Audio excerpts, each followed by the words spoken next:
Item ಯಾವುದೇ ಇರಲಿ try ಮಾಡಿ ಆಚಿ ಚಿಕನ್ ಮಸಾಲಾ. ನೀಟ್ ಪರೀಕ್ಷೆಗೆ ವಿದ್ಯಾರ್ಥಿನಿ ತಡವಾಗಿ ಬಂದಿದ್ಯಾಕೆ? ವಿರೋಧ ಪಕ್ಷಗಳ ಟೀಕೆ ಬಳಿಕ ಪೊಲೀಸರಿಂದ ಫ್ಯಾಕ್ಟ್ ಚೆಕ್ ಮಾಡಿದ್ದಾರೆ.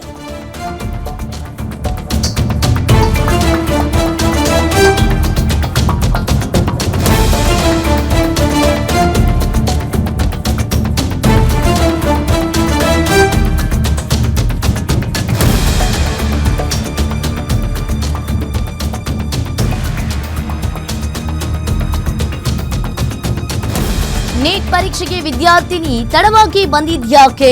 ವಿರೋಧ ಪಕ್ಷಗಳ ಟೀಕೆಯ ಬಳಿಕ ಪೊಲೀಸರಿಂದ ಈಗ ಫ್ಯಾಕ್ಟ್ ಚೆಕ್ ಮಾಡಿದ್ದಾರೆ. ಸಿಸಿಟಿವಿಯ ದೃಶ್ಯಾವಳಿಯನ್ನ ಪರಿಶೀಲಿಸಿ ಈಗಾಗಲೇ ಪೊಲೀಸರು ಕೂಡ ವರದಿಯನ್ನ ನೀಡಿದ್ದಾರೆ. ಇನ್ನು ವಿದ್ಯಾರ್ಥಿನಿ ಆರ್ಟಿ ನಗರದ ಮನೆಯಿಂದ ಹೊರಟಿದ್ದೆ 12:57ಕ್ಕೆ. ನೀಟ್ ಪರೀಕ್ಷೆಗೆ 1:30ರ ಕಟ್ ಆಫ್ ಟೈಮ್ ಅನ್ನ ನೀಡಲಾಗಿತ್ತು. ಆದರೆ ವಿದ್ಯಾರ್ಥಿನಿ ಕಾಲೇಜು ಬಳಿಗೆ ಬಂದಿದ್ದು ಮಧ್ಯಾಹ್ನ 1:33ಕ್ಕೆ. ಇಲ್ಲಿ ಯಾವುದೇ ರೀತಿಯ ಟ್ರಾಫಿಕ್ ಸಮಸ್ಯೆ ಇರಲಿಲ್ಲ ಅನ್ನೋ ಬಗ್ಗೆ ಸ್ಪಷ್ಟನೆ ನೀಡಿದ್ದಾರೆ. ಇನ್ನು ಕಟ್ ಆಫ್ ಟೈಮಿಂಗ್ ನಿಂದ ಕೇವಲ 33 ನಿಮಿಷ ಮೊದಲು ಹೊರಟಿದ್ದ ವಿದ್ಯಾರ್ಥಿನಿ. ಇನ್ನು ಕಡಿಮೆ ಸಮಯದ ಮಾರ್ಗ ಇದ್ರೂ ಕೂಡ ಎಡವಟ್ಟು ಮಾಡಿಕೊಂಡಿರೋ ವಿದ್ಯಾರ್ಥಿನಿ ಲಾಂಗ್ ಡಿಸ್ಟೆನ್ಸ್ ರೂಟ್ ಆಯ್ಕೆ ಮಾಡಿಕೊಂಡಿರೋ ಬಗ್ಗೆ ಇಲ್ಲಿ ವರದಿ ಬಂದಿದೆ.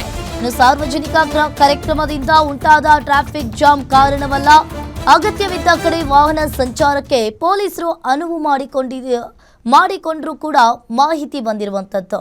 ಈಗ ಟ್ರಾಫಿಕ್ನಿಂದ ಪರೀಕ್ಷೆ ತಪ್ಪಿದೆ ಎಂಬ ಆರೋಪಕ್ಕೆ ಸಾಕ್ಷಿ ಸಿಕ್ಕಿಲ್ಲ.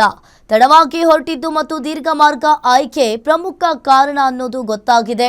ಬೆಂಗಳೂರು ಪೊಲೀಸರು ಅಧಿಕೃತವಾಗಿ ಫ್ಯಾಕ್ಟ್ ಚೆಕ್ ವರದಿಯಲ್ಲಿ ಸ್ಪಷ್ಟ ಉಲ್ಲೇಖವಾಗಿರುವಂಥದ್ದು.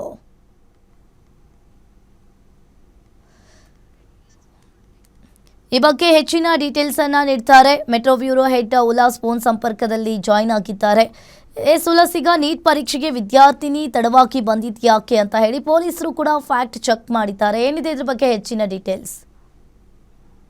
ಅಂಕಿತಾ, ಮೊನ್ನೆ ಭಾನುವಾರ ನಡೆದಂತಹ ನೀಟ್ ಎಕ್ಸಾಮ್ ನ ವೇಳೆ ಒಂದಷ್ಟು ವಿದ್ಯಾರ್ಥಿಗಳು ಕೇವಲ 3 ನಿಮಿಷ ತಡವಾಗಿ ಬಂದ್ರು, ಆದ್ರೂ ಕೂಡ ಅಲ್ಲಿರುವಂತಹ ಸಿಬ್ಬಂದಿ ಪರೀಕ್ಷಾ ಕೇಂದ್ರದ ಒಳಗಡೆ ಬಿಡ್ಲಿಲ್ಲ ಅನ್ನುವಂತಹ ಒಂದು ಮಾತುಗಳು ಕೇಳಿ ಬರ್ತಾ ಇತ್ತು. ಸ್ವತಃ ರಾಜ್ಯ ಸರ್ಕಾರ ಒಂದು ಸಮಾವೇಶ ಏನ್ ಮಾಡಿತ್ತು ಅಂದ್ರೆ, ಅವತ್ತು ಪ್ಯಾಲೇಸ್ ಗ್ರೌಂಡ್ ಅಲ್ಲಿ ಒಂದು ಸಮಾವೇಶ ಇತ್ತು. ಆ ಒಂದು ಸಮಾವೇಶದ ಕಾರಣದಿಂದನೇ ವಿದ್ಯಾರ್ಥಿನಿ ಪರೀಕ್ಷೆ ಬರೀಲಿಕ್ಕೆ ಆಗ್ಲಿಲ್ಲ ಅನ್ನುವಂತ ಒಂದು ಆರೋಪವನ್ನ ಬಿಜೆಪಿ ಮಾಡುವಂತ ಕೆಲಸ ಮಾಡಿತ್ತು. ಈ ಹಿನ್ನೆಲೆಯಲ್ಲಿ ಕೇವಲ ಬಿಜೆಪಿ ಮಾತ್ರ ಅಲ್ಲ, ಸಾರ್ವಜನಿಕ ವಲಯದಿಂದಲೂ ಕೂಡ ಸರ್ಕಾರದ ನಡೆಯಿಂದನೇ ವಿದ್ಯಾರ್ಥಿನಿ ಪರೀಕ್ಷೆಯನ್ನ ಮಿಸ್ ಮಾಡ್ಕೊಂಡ್ಲು ಅನ್ನುವಂತಹದ್ದು ಬಿಂಬಿತ ಆಗ್ತಾ ಇತ್ತು. ಸೊ ಇದ್ರ ಬೆನ್ನಲ್ಲೇ ಬೆಂಗಳೂರು ಸಿಟಿ ಪೊಲೀಸರು ಒಂದು ಫ್ಯಾಕ್ಟ್ ಚೆಕ್ ಅನ್ನ ಮಾಡುವಂತ ಕೆಲಸಕ್ಕೆ ಮುಂದಾಗಿದ್ರು. ಅಲ್ಲಿ ಗೊತ್ತಾಗಿರುವಂತ ಅಂಶ ಏನು ಅಂತಂದ್ರೆ, ವಿದ್ಯಾರ್ಥಿನಿಯ ನಿರ್ಲಕ್ಷ್ಯ, ಆಕೆ ತಡವಾಗಿನೇ ಮನೆಯಿಂದ ಬಿಟ್ಟಿದ್ದೇ ಪರೀಕ್ಷೆ ಮಿಸ್ ಆಗ್ಲಿಕ್ಕೆ ಕಾರಣ ಅನ್ನುವಂಥದ್ದು ಗೊತ್ತಾಗಿದೆ. ಅಂದ್ರೆ 1:30 ಒಳಗಡೆ ಪರೀಕ್ಷಾ ಕೇಂದ್ರದ ಒಳಗಡೆ ಇರಬೇಕು ಅಂತ ಹೇಳಿ NTA ಆದೇಶವನ್ನ ಹೊರಡಿಸಿತ್ತು. ಆದ್ರೆ ಈಗಿದ್ರು ಕೂಡ ವಿದ್ಯಾರ್ಥಿನಿ ಆರ್ಟಿ ನಗರದ ತನ್ನ ಮನೆಯಿಂದ 12:57 ಅಂದ್ರೆ ಪರೀಕ್ಷಾ ಡೆಡ್ಲೈನ್ ಏನಿತ್ತು 1:30 ಅಂದ್ರೆ 33 ನಿಮಿಷದ ಹಿಂದೆ ಅಷ್ಟೇ ಮನೆಯನ್ನ ಬಿಟ್ಟಿದ್ದಾಳೆ ಅನ್ನುವಂಥದ್ದು ಗೊತ್ತಾಗುತ್ತೆ. ಮತ್ತೊಂದು, ಆಕೆ ಆರ್ಟಿ ನಗರದಿಂದ ಪರೀಕ್ಷಾ ಚಾಲುಕ್ಯ ಸರ್ಕಲ್ ಬಳಿ ಇರುವಂತಹ RC ಕಾಲೇಜಿನ ಸೆಂಟರ್ಗೆ ಬರ್ಲಿಕ್ಕೆ ಬೇರೆ ಮಾರ್ಗ ಇತ್ತು. ಅಂದ್ರೆ ಕಡಿಮೆ ಸಮಯ ತೆಗೆದುಕೊಳ್ಳುವಂತಹ ರೂಟ್ ಇದ್ರೂ ಕೂಡ ಆಕೆ ದೀರ್ಘಾವಧಿ ತೆಗೆದುಕೊಳ್ಳುವಂತಹ ರೂಟ್ ಅನ್ನ ಆಯ್ಕೆ ಮಾಡ್ಕೊಂಡಿದ್ದೆ ಪ್ರಮುಖವಾದಂತಹ ಕಾರಣ. ಹೀಗಾಗಿನೇ ಆಕೆ 1:30 ಒಳಗಡೆ ಬರಬೇಕಾಗಿತ್ತು. ಆದ್ರೆ 1:33 ಪರೀಕ್ಷಾ ಕೇಂದ್ರಕ್ಕೆ ಬಂದ್ಲು ಅನ್ನುವಂತಹ ಒಂದು ವರದಿ, ಫ್ಯಾಕ್ಟ್ ಚೆಕ್ ರಿಪೋರ್ಟ್ ಅನ್ನ ಈಗ ಬೆಂಗಳೂರು ಪೊಲೀಸರು ಬಿಟ್ಟಿರುವಂತದ್ದು. ಅಂದ್ರೆ ಎಲ್ಲೋ ಒಂದ್ ಕಡೆ ಕಾಂಗ್ರೆಸ್ನ ಸಮಾವೇಶ ಪರೀಕ್ಷೆ ಮಿಸ್ ಆಗ್ಲಿಕ್ಕೆ ಕಾರಣ ಅಲ್ಲ, ಆಕೆ ವಿದ್ಯಾರ್ಥಿನಿ ತಡವಾಗಿ ಮನೆಯನ್ನ ಬಿಟ್ಟಿದ್ದೆ ಪರೀಕ್ಷಾ ಕೇಂದ್ರಕ್ಕೆ ತಡವಾಗಿ ಬರ್ಲಿಕ್ಕೆ ಪ್ರಮುಖವಾದಂತಹ ಕಾರಣ. ಇವೆಲ್ಲವೂ ಕೂಡ ಅಂದ್ರೆ ಸಮಾವೇಶ ಇತ್ತು ಅಥವಾ ಬೇರೆ ಬೇರೆ ಕಾರಣಗಳೇನಿದಾವೆ ಅವೆಲ್ಲವೂ ಕೂಡ ಸತ್ಯಕ್ಕೆ ದೂರವಾದದ್ದು ಅನ್ನುವಂತಹ ಒಂದು ಮಾತನ್ನ ಅಥವಾ ಒಂದು ವರದಿಯನ್ನ ಬೆಂಗಳೂರು ಸಿಟಿ ಪೊಲೀಸರು ಕೊಟ್ಟಿರುವಂತದ್ದು. ಅಂಕಿತಾ, ಥ್ಯಾಂಕ್ ಯು ಉಲ್ಲಾಸ್ ನಿಮ್ಮೆಲ್ಲ ಮಾಹಿತಿಗೆ.